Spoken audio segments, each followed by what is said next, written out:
प्यारे देशवासियों, नमस्कार। आज संतोष मलिक जी की एक विशेष चिंता आपके साथ साझा करना चाहूँगा। वक़्फ़ जो कानून था उसके खिलाफ कल सुनवाई थी माननीय सर्वोच्च न्यायालय में, और कल की जो कार्रवाई हुई है उसी को लेकर के संतोष मलिक जी, जो आपके अपने मतदाता जागृति संगठन की राष्ट्रीय अध्यक्षा हैं, उन्होंने एक चिंता जाहिर की है। और चिंता ये है, क्या सरकार ने फिर कोई गेम खेला है, फिर कोई जादू की छड़ी चला दी क्या कल? क्योंकि ये तो आप देख रहे हैं कि वर्तमान माननीय सीजेआई संजीव खन्ना साहब, इनसे बहुत खौफ खाए हुए है सरकार, बहुत डरे हुए इनसे, और ये किसी भी तरीके से इनसे पीछा छुड़ाना चाह रहे हैं।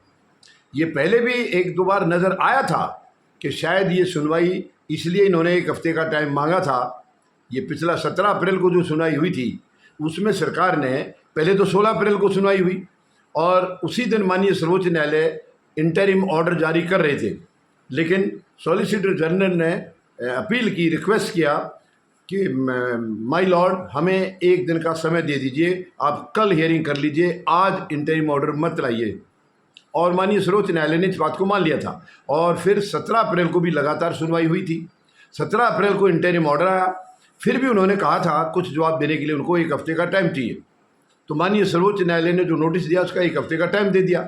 एक हफ्ते के बाद उन्होंने अपना जवाब दाखिल किया और उसके बाद 5 दिन का समय दिया गया था याचिकाकर्ताओं को। सरकार का जवाब दाखिल होने के बाद 5 दिन उनके लिए था और उन्होंने भी अपना जवाब दाखिल कर दिया। और जैसे कि मैंने आपको कल बताया था, उनमें बहुत सारी खामियां, सरकार की तरफ से लापरवाहियां, या यूं कहें, उन्होंने तो ये कहा है कि इस जानबूझ के किया गया है, साजिशें हैं, यानी इनकी प्रॉपर्टी को कई बार दिखाया है, या इस टाइप की कई साजिशें हैं जो कि उन्होंने लिखित में माननीय सर्वोच्च न्यायालय को दिया है याचिकाकर्ताओं ने। और कल जैसी कि उम्मीद लगाई जा रही थी कि ये हर हाल में कानून आज रद्द हो जाएगा, कल ऐसी उम्मीद लगाई जा रही थी। उसके पीछे कुछ कारण भी थे। एक तो सरकार नाजायज़ दबाव डाल रही थी, अपने आदमियों से गलत सलत बयान दिला रही थी माननीय सर्वोच्च न्यायालय के खिलाफ, माननीय मुख्य न्यायाधीश महोदय के खिलाफ। तो ये बिल्कुल मानकर चला जा रहा था कि इन्होंने संविधान की धाराएं तो पहले चेक कर ली थी कि संविधान की धाराओं का उल्लंघन है इसमें, लेकिन जो टिप्पणियां आई थी माननीय सर्वोच्च न्यायालय या मुख्य न्यायाधीश महोदय के खिलाफ, वो बहुत ही भद्दी थी, शर्मनाक थी, गैर संवैधानिक थी वो। तो इनसे ये पूरा लगा रहा था, ऐसा अंदाज़ा लगाया जा रहा था कि कानून आज ये रद्द हो जाएगा, लेकिन ऐसा हो नहीं सका। अब देखिए, शायद सरकार ने कुछ इसमें जादू मंत्र चला है कि उन्होंने एक हफ्ते का और टाइम मांगा है, यानी एक हफ्ते बाद सुनवाई के लिए बोला है। और एक हफ्ते बाद सुनवाई का मतलब है कि संजीव खन्ना साहब से उनका पीछा छूट जाएगा। आपको मालूम है संजीव खन्ना साहब 13 मई को रिटायर हो रहे हैं, 13 मई को रिटायर हो रहे हैं, इसलिए उनसे इसका पीछा छूट गया है। और संजीव खन्ना साहब ने अपने आप को अलग कर लिया है इस केस से अभी, यानी वक़्फ़ कानून के खिलाफ जो इसको रद्द करने के लिए जो याचिकाएं आई हैं उनसे अपने आप को अलग कर लिया है। और अगले मुख्य न्यायाधीश महोदय जस्टिस गवई साहब, BR गवई साहब, उनकी अध्यक्षता वाली पीठ अब इसकी सुनवाई करेगी। लेकिन मैं यहाँ एक चीज़ बताना चाहूँगा, संतोष मलिक जी ने ये कहा है कि बेशक सरकार खुश हो रही है कि संजीव खन्ना साहब से पीछा छुड़वा लिया है, लेकिन आने वाले मुख्य न्यायाधीश महोदय वो इनके लिए और भी टफ होने वाले हैं, और भी इनसे भी ज़्यादा सख्त हैं वो। तो मुझे नहीं लगता है कि सरकार इस तरीके से टाल मटोल करके कुछ अपने तरीके से या अपने मनमाने ढंग से इसका कोई फैसला ले पाएगी। इसकी उम्मीद नहीं के बराबर है, ऐसी उम्मीद बिल्कुल नहीं है, बिल्कुल ऐसी उम्मीद नहीं है कि ये ऐसा करा पाएंगे। वहाँ फैसला जो होगा संजीव खन्ना साहब से भी ज़्यादा टफ फैसला आने की उम्मीद है, गवाही साहब की अध्यक्षता वाली जो बेंच या जो पीठ सुनवाई करेगी। तो अब ये अगली हेयरिंग 15 मई की फिक्स की गई है, यानी एक हफ्ते का टाइम मांगा था इन्होंने।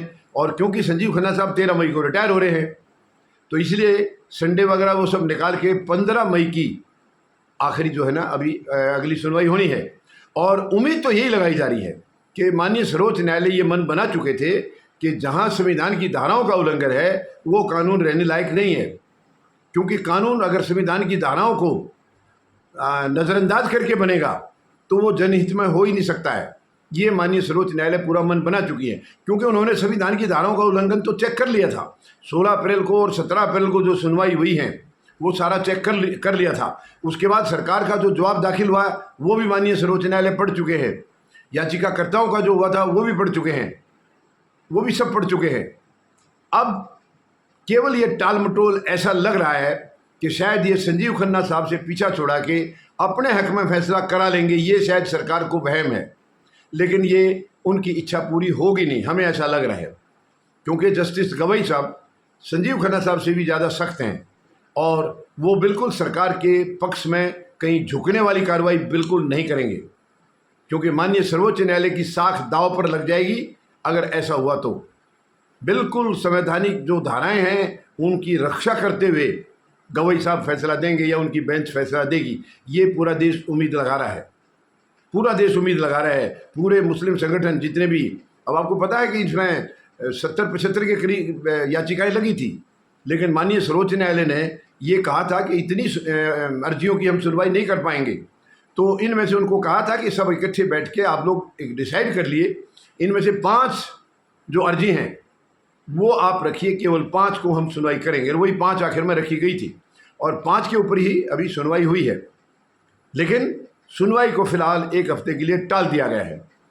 1 हफ्ता कहे, 9 दिन कहे, क्योंकि कल 5 मई को सुनवाई थी और अगली अब 15 मई को है, क्योंकि इसके बीच में संजीव खन्ना साहब रिटायर हो जाएंगे। तो इन्होंने तो अपने आप को खुद को अलग कर लिया है और BR गवई साहब की बेंच को ये ऑलरेडी ट्रांसफ़र किया जा चुका है केस। तो अब फिलहाल जनता की नज़रें या देश की नज़रें गवई साहब पर हैं और 15 मई पर हैं कि गवई साहब की बेंच 15 मई को किस तरीके से इसको आगे बढ़ाएगी। क्या इसमें सरकार की मंशा पूरी होगी या बिल्कुल संविधान की रक्षा करते हुए गवई साहब एक सही संवैधानिक फैसला देंगे।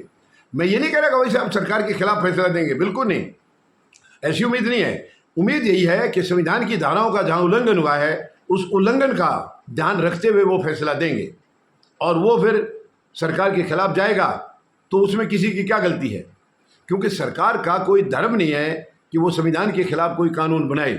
ये तो सरकार को खुद सोचना चाहिए। कानून बनाने से पहले सरकार की काबिलियत इसी में है कि वो संविधान की पूरी रक्षा करे, संविधान में दिए हुए दिशा निर्देशों का पालन करे, उसके मुताबिक कानून बनाए। उनकी किसी भी धारा का उल्लंघन करके नहीं, ये बिल्कुल गलत है। सरकार ऐसा करती है तो वो तो पिटना लाजमी है, वो तो पिटेगा ही पिटेगा, उसमें किसी की क्या गलती है। तो उम्मीद है गवाई साहब जो अगले मुख्य न्यायाधीश बनेंगे वो सुनवाई करेंगे, उनकी बेंच सुनवाई करेगी। और मैं ये नहीं कह रहा हूँ कि वो इसको खारिज करें या क्या करें, बस इतनी उम्मीद है कि वो संविधान की धाराओं का ध्यान रखते हुए, संविधान की भावनाओं का ध्यान रखते हुए और जन भावना का ध्यान रखते हुए वो फैसला करेंगे। ऐसी पूरे देश को उम्मीद है। अब सबकी नज़रें 15 मई पर हैं और गवई साहब की अध्यक्षता वाली बेंच पर हैं। धन्यवाद। जय जवान,